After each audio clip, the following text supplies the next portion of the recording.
प्रभु की भक्ति एक ऐसा अमूल्य रत्न है जो ना समय के साथ मुरझाता है, न जन्मों के फेर में खोता है। जो सच्चे मन से भगवान को स्मरण करता है, भगवान भी उसे कभी नहीं छोड़ते, क्योंकि भक्त और भगवान का संबंध आत्मा से आत्मा का होता है, अटूट, शाश्वत और अमर। हरे कृष्ण। आप सभी को कामिका एकादशी की हार्दिक शुभकामनाएं। आज सावन मास के कृष्ण पक्ष की कामिका एकादशी की पावन बेला है। एक ऐसा दिन जब स्वयं श्री हरि अपने भक्तों के समीप आते हैं।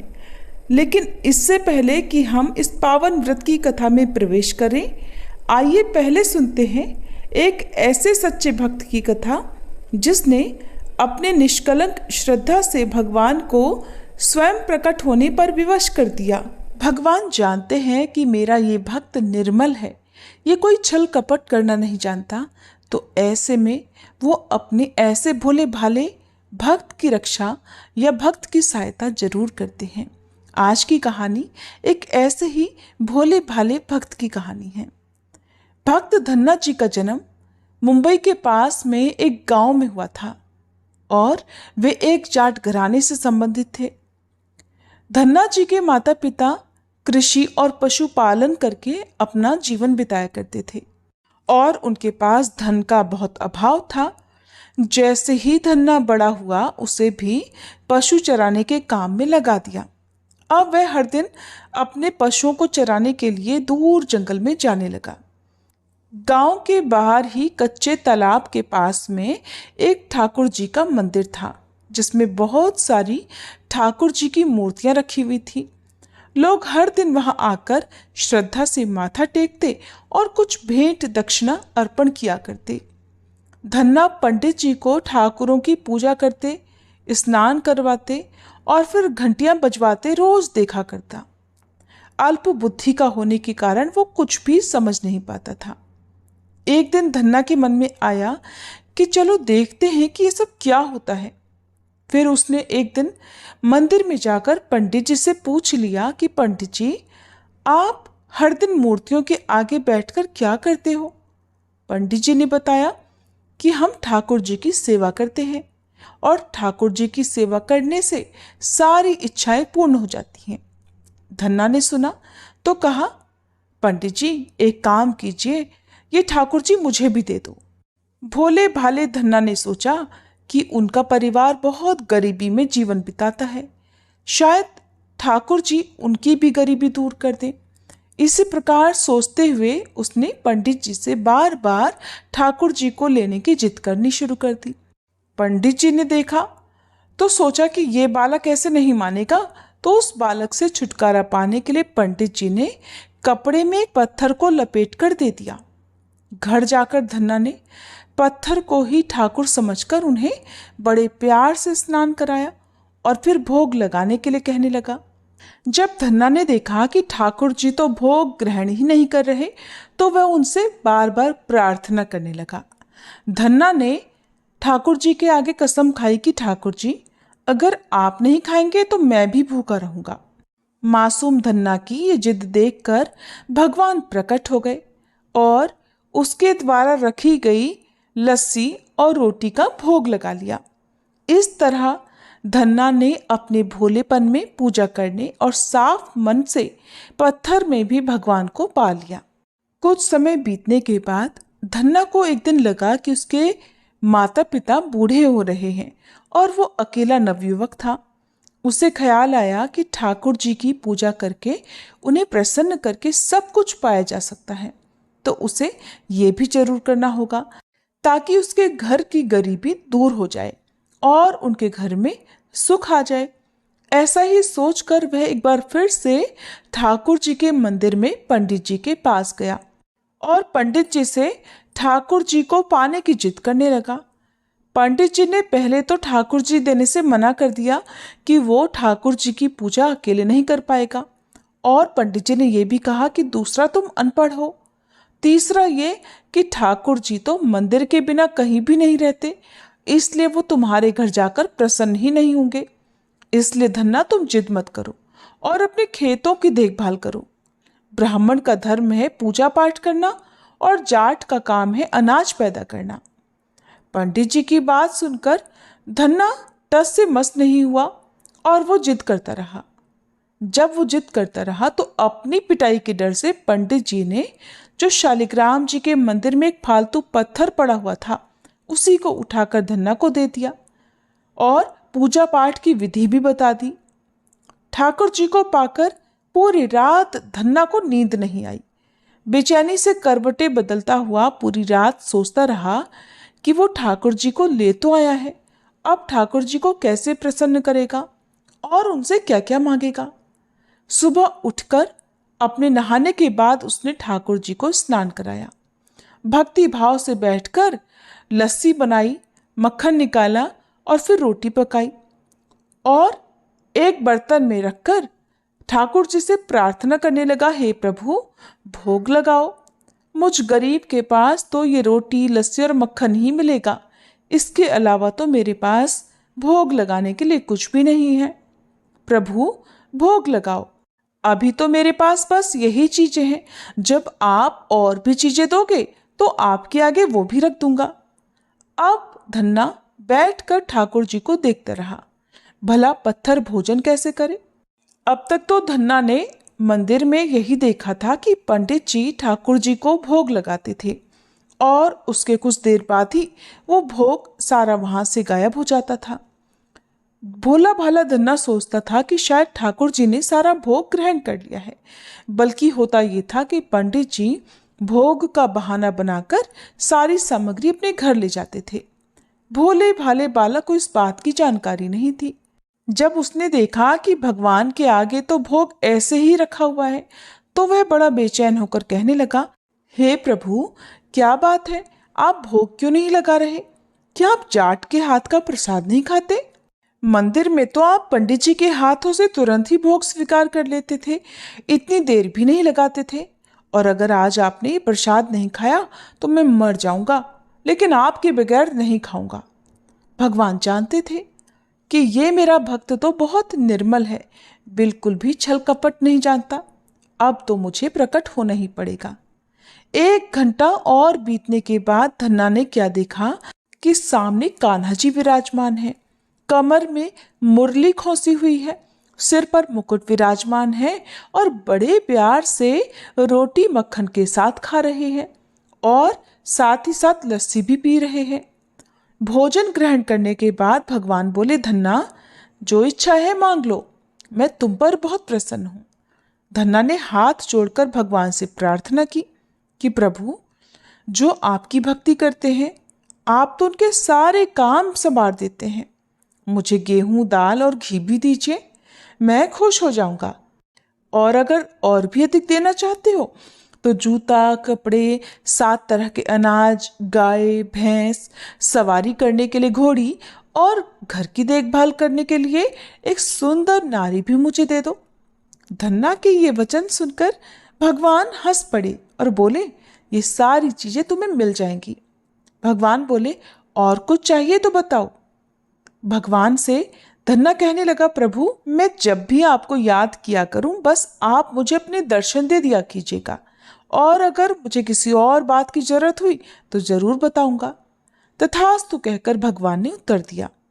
फिर धन्ना बोला, प्रभु आज से ये धन्ना आपका आजीवन सेवक हुआ, इसके अलावा मैं अब अपनी जीवा पर किसी और का नाम नहीं लूंगा।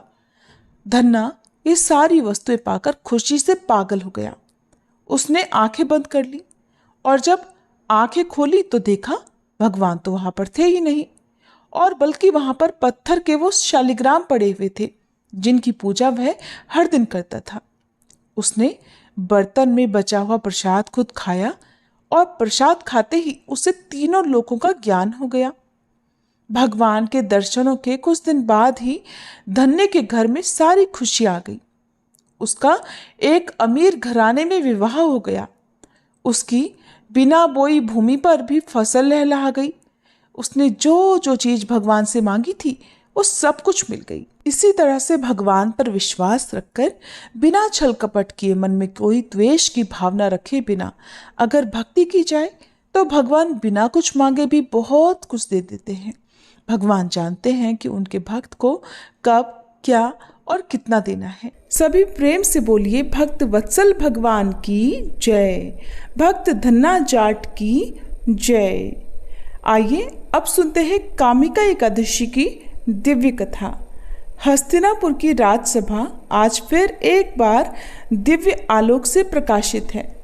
चारों ओर सुवासित पवन बह रही है, आकाश में स्वर्णिम किरणें लहरा रही हैं और महल की गलियों में मधुर वीणा की ध्वनि गूंज रही है। महाराज युधिष्ठिर सिंहासन पर विराजमान है, पर मन श्री कृष्ण की प्रतीक्षा में लीन है। और तभी गगन से एक दिव्य विमान धीरे धीरे अवतरित होता है। उसमें विराजे हैं स्वयं भगवान श्री कृष्ण। सौम्य मुस्कान, श्यामल तेजस्वी स्वरूप, केशों में मोरपंख और नेत्रों में करुणा की अविरल धारा। विमान जैसे ही हस्तिनापुर की भूमि को स्पर्श करता है, प्रकृति स्वयं चरण वंदन करती है। भगवान श्री कृष्ण सभा में पधारते हैं।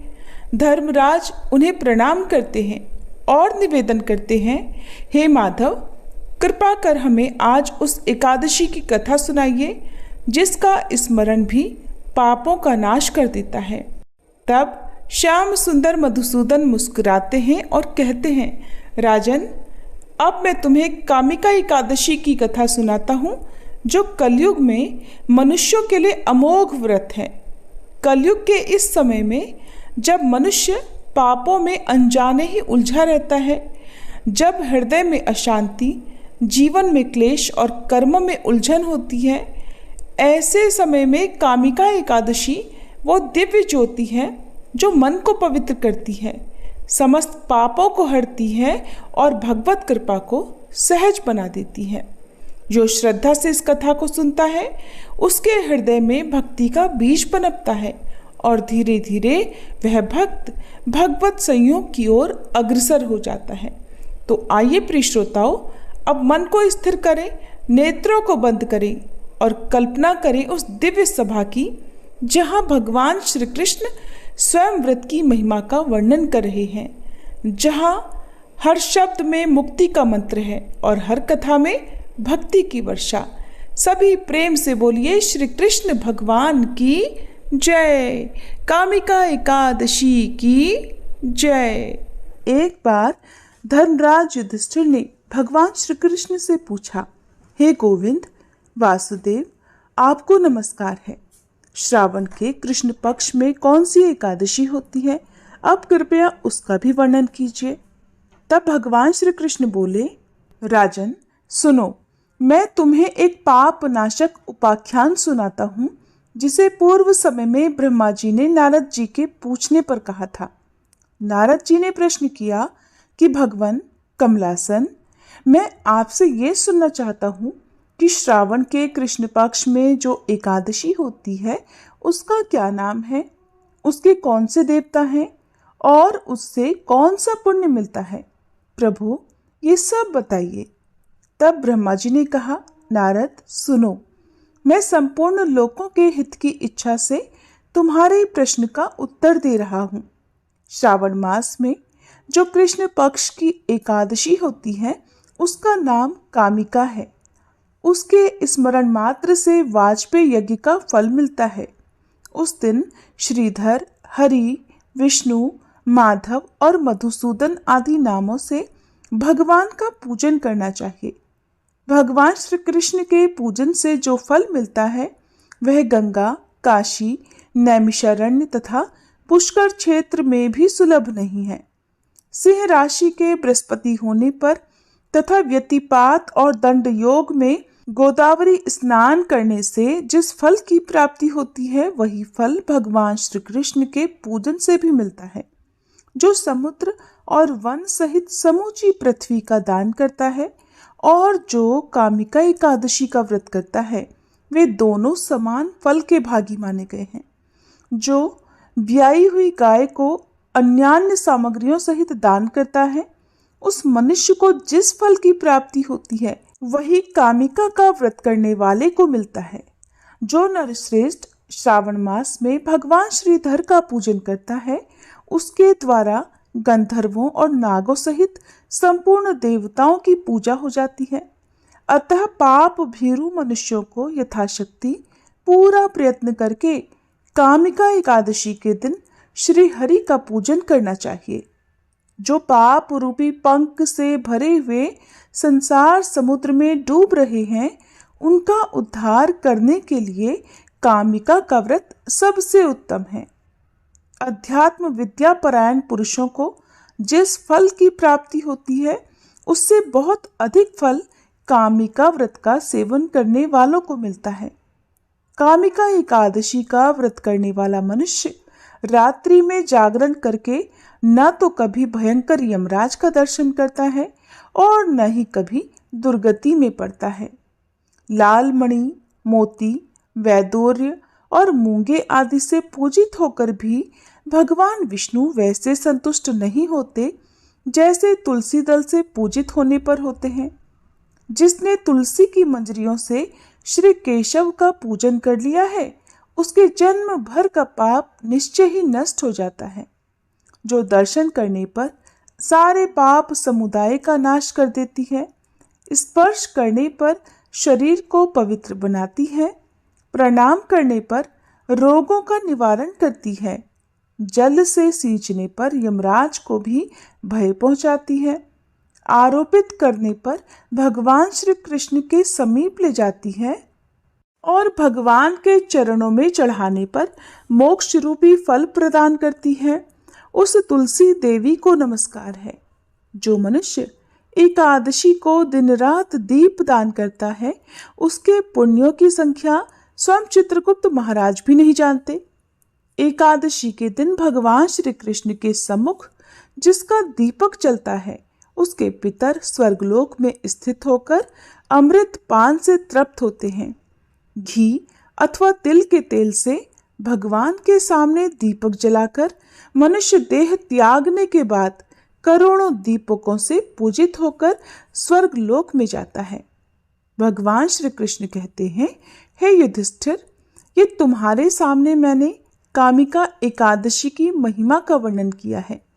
कामिका सब पातकों को हरने वाली है, अतः मनुष्यों को इसका व्रत अवश्य करना चाहिए। ये स्वर्गलोक तथा महान पुण्य फल प्रदान करने वाली है। जो मनुष्य श्रद्धा के साथ इसका महात्म्य श्रवण करता है, वह सब पापों से मुक्त होकर श्री विष्णु लोक में जाता है। अब सुनिए कामिका एकादशी की एक और कथा। धार्मिक ग्रंथों के अनुसार कालांतर में किसी गांव में एक बहुत ही बलशाली क्षत्रिय रहा करता था। उसे अपने बल पर बहुत गर्व था। हालांकि वह धर्मपरायण था, नित्य प्रतिदिन जगत के पालनहार श्री विष्णु की पूजा उपासना करता था। एक दिन वह विशेष कार्य हेतु कहीं जा रहा था। रास्ते में उसकी भिड़ंत एक ब्राह्मण से हो गई। उस समय वह क्रोध में आ गया। ब्राह्मण व्यक्ति उसे कुछ समझाता उससे पहले ही वह ब्राह्मण से हाथापाई करने लगा। ब्राह्मण बहुत दुर्बल था और वह बलशाली क्षत्रिय के प्रहार को सहन नहीं कर पाया। इसके चलते तुरंत ही ब्राह्मण की मृत्यु हो गई। ये देखकर बलशाली क्षत्रिय सकते में आ गया। अब वह प्रायश्चित करने लगा। उसे अपनी गलती का एहसास हुआ कि उसने बल के दम पर निर्बल ब्राह्मण की हत्या कर दी है। आवेग में आकर ब्राह्मण व्यक्ति की हत्या करने से वह बेहद दुखी हुआ और ये सूचना पूरे गांव में देखते ही देखते आग की तरह फैल गई। क्षत्रिय व्यक्ति ने गांव वालों से क्षमा याचना की, साथ ही ब्राह्मण का अंतिम संस्कार विधि विधान से करने का वचन भी दिया। लेकिन क्षत्रिय को तो ब्रह्म हत्या का पाप लग चुका था। तब पंडितों ने अंतिम क्रिया में सम्मिलित होने से ही इनकार कर दिया।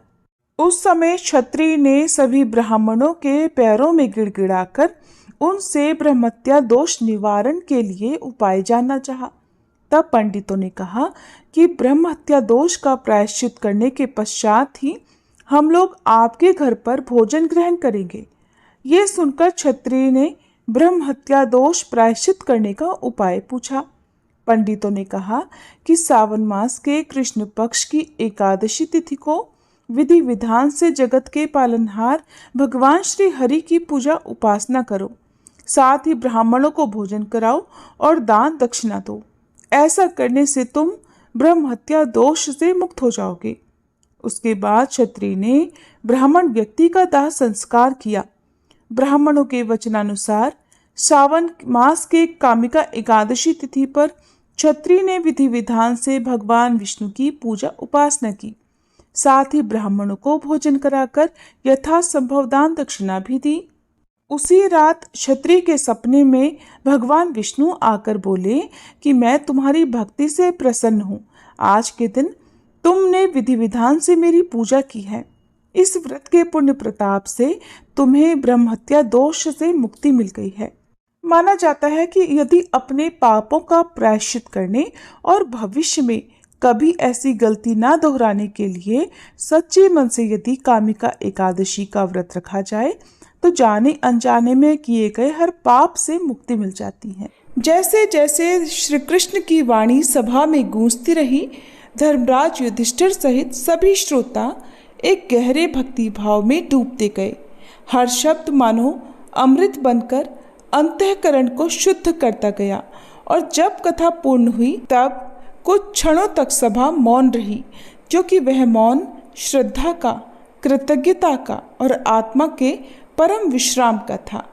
भगवान श्री कृष्ण ने धर्मराज की ओर प्रेम से देखा और कहा, राजन, इस व्रत की महिमा को जो श्रद्धा पूर्वक सुनता है वह न केवल अपने पापों से मुक्त होता है बल्कि जन्म जन्मांतर की पीड़ाओं से भी छुटकारा पाकर मेरे धाम को प्राप्त करता है। कामिका एकादशी केवल व्रत नहीं, ये भक्ति का अनमोल सेतु है जो मनुष्य और नारायण के मध्य स्थायी संबंध बना देता है। तब धर्मराज ने हाथ जोड़कर प्रभु श्री कृष्ण को प्रणाम किया और सभा के समस्त जनों के साथ इस ज्ञान को हृदय में अंकित किया। और अब प्रिय श्रोताओं, जब आप सभी ने इस पुण्य कथा को श्रवण किया है तो समझ लीजिए कि आपने अपने जीवन में एक दिव्य बीज बो दिया है जो समय आने पर सुख, शांति और मोक्ष का वटवृक्ष बनेगा। कामिका एकादशी न केवल व्रत है बल्कि यह उस विश्वास की पुनः स्थापना है कि भगवान कभी अपने भक्त को अकेला नहीं छोड़ते। भक्ति, नियम, श्रद्धा और सेवा, यही इस व्रत के 4 स्तंभ हैं। आइए प्रिय श्रोताओं, अब हम सभी भगवान से प्रार्थना करें। हे प्रभु, आज आपकी कृपा से हम सभी ने ये कथा सुनी। अब हमें उन माता की कथा भी सुननी है जो आपके हृदय में सदैव वास करती हैं। वो माता है तुलसी माता।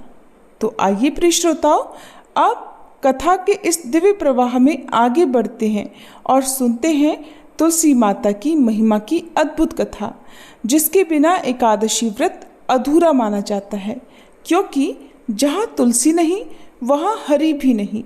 एक समय एक परिवार में ननद और भाभी साथ साथ रहा करती थी। ननद का विवाह अभी नहीं हुआ था। वह तुलसी जी के पौधे की बहुत सेवा करती थी, नियम से तुलसी को सींचती और दीपक जलाती थी। लेकिन उसकी भाभी को ये सारी बातें बिल्कुल भी पसंद नहीं थी। जब कभी उसकी भाभी को बहुत ज्यादा गुस्सा आता तब वह अपनी ननद को ताना देते हुए कहती कि जब तुम्हारा विवाह होगा तो मैं इस तुलसी को ही बारातियों को खाने को दूंगी और तुम्हारे दहेज में भी तुलसी ही दूंगी। तुम जब देखो तुलसी की ही सेवा करती रहती हो। कुछ समय बीत जाने पर ननद का विवाह तय हो गया। विवाह के दिन भाभी ने अपने कहे अनुसार बारातियों के सामने तुलसी का वह गमला फोड़ दिया जिसकी सेवा उसकी ननद किया करती थी, और तुलसी के पत्ते खाने के लिए कहा। तुलसी जी की कृपा से वह फूटा हुआ गमला कई सारे स्वादिष्ट पकवानों में बदल गया। भाभी ने गहनों के नाम पर तुलसी की मंजरी से बने हुए गहने अपनी ननद को पहना दिए। देखते ही देखते तुलसी जी की मंजरी से बने वो गहने भी सुंदर सोने जवाहरात में बदल गए। इतना ही नहीं, भाभी ने मारे क्रोध के वस्त्रों के स्थान पर तुलसी का जनेऊ रख दिया और वह भी रेशमी और सुंदर वस्त्रों में बदल गया। अब जब ननद अपनी ससुराल में पहुंची तो ससुराल में तो उसके दहेज की बहुत प्रशंसा हुई। ये बात भाभी के कानों तक भी पहुंची। उसे बहुत आश्चर्य हुआ। उसने सोचा कि उसने तो ननद के गहने, कपड़े और जनेऊ तक तुलसी जी के ही रखे थे, तुलसी की मंजरी रखी थी। ये सब जानकर भाभी को बहुत आश्चर्य हुआ। अब उसे तुलसी की पूजा का महत्व समझ में आ गया। उस भाभी की भी एक लड़की थी। वह तब अपनी बेटी से कहने लगी कि बेटी, तुम भी तुलसी की सेवा किया करो, तुम्हें भी तुम्हारी बुआ की तरह फल मिलेगा। वह जबरदस्ती अपनी बेटी से तुलसी की सेवा करने को कहा करती, लेकिन लड़की का मन तो तुलसी की सेवा में लगता ही नहीं था। धीरे धीरे समय बीता। भाभी की लड़की बड़ी हो गई। अब उसके विवाह का समय आ गया। तब भाभी सोचने लगी कि जैसा व्यवहार मैंने अपनी ननद के साथ किया था वैसे ही अब मैं अपनी बेटी के साथ भी करूंगी, तो ये भी गहनों से लद जाएगी और बारातियों को भी खाने में तरह तरह के पकवान मिलेंगे और ससुराल में भी इसे बहुत मान सम्मान मिलेगा। यही सोचकर भाभी बारातियों के सामने तुलसी का गमला फोड़ देती है, लेकिन इस बार गमले की मिट्टी मिट्टी ही रहती है। मंजरी और पत्ते भी अपने ही रूप में रहते हैं। जनेऊ ने भी अपना रूप नहीं बदला। और जब भाभी ने सभी बारातियों को खाने में तुलसी के पत्ते दिए तो ये देखकर सभी लोग और बाराती भी भाभी की बुराई करने लगे। भाभी ने लालच में आकर अपनी बेटी के दहेज में भी तुलसी के पत्ते और मंजरी आदि रख दिए थे। जब बेटी अपनी ससुराल पहुंची तो वहां पर भी उसकी बुराई ही हुई। भाभी गुस्से के मारे कभी भी अपनी ननद को नहीं बुलाती थी। एक दिन भाई ने सोचा कि मेरी पत्नी तो मेरी बहन को बुलाती नहीं है, क्यों ना मैं ही अपनी बहन से मिलकर आऊं। ये सोचकर उसने अपनी पत्नी से कहा और कुछ उपहार अपनी बहन के लिए ले जाने की बात कही। तो भाभी ने थैले में ज्वार भरकर कह दिया कि ये लो, और कुछ नहीं है, तुम यही लेकर जाओ। तब भाई बहुत दुखी मन से अपनी बहन के पास चल दिया। रास्ते में वह सोचता रहा कि कोई भाई भला अपनी बहन के घर ज्वार कैसे लेकर जा सकता है। यही सोचकर वह एक गौशाला के पास रुक गया और ज्वार का वह थैला उसने एक गाय के सामने पलट दिया। तभी एक ग्वाले ने ये सब देख लिया। तब ग्वाले ने आकर भाई से कहा कि अरे, आप गाय के सामने ये हीरे मोती और सोना क्यों डाल रहे हो? इसे तो घास डालनी होती है। तब भाई ने देखा तो वह हैरान रह गया। फिर भाई ने ग्वाले को सारी बात बताई और धन लेकर खुशी खुशी अपनी बहन के घर चल दिया। दोनों भाई बहन एक दूसरे को देखकर बहुत प्रसन्न हो गए। तब बहन ने तुलसी माता से सच्चे मन से प्रार्थना की कि उसकी भाभी को सद्बुद्धि प्राप्त हो जाए और तुलसी माता की कृपा से उनके घर में सुख, समृद्धि और धन के भंडार भर जाएं। तब कुछ दिनों के बाद देखते ही देखते भाभी का मन बदल गया और वह अपनी ननद को बहुत मान सम्मान देने लगी और अब वह भी सच्चे मन से तुलसी जी की सेवा करने लगी। तुलसी माता की कृपा से उनके घर में सुख, समृद्धि के भंडार भर गए। उनके घर में अब कलह क्लेश नहीं होता था और सभी सुख से रहने लगे। प्रेम से बोलिए तुलसी माता की जय।